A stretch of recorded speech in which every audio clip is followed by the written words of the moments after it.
Hey folks, Dutchman Mods and Repairs. Real quick video here on this Kenmore 70 series dryer.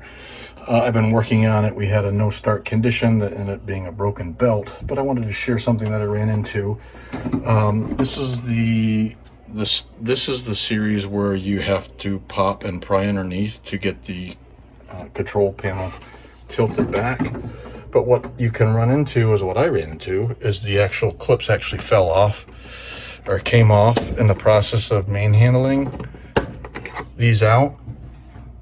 And so I had these clips just, laying around. Well, then you go to put them back in, you're like, well, where do they go? You forget, after a day or so, you got 25,000 parts laying around, you're not quite sure. So here's how this goes in.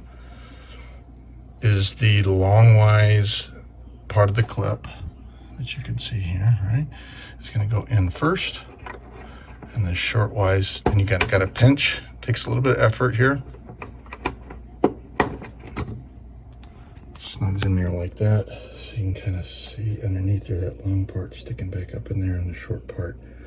So when it flips around, okay, the long part is actually towards the front of the dryer.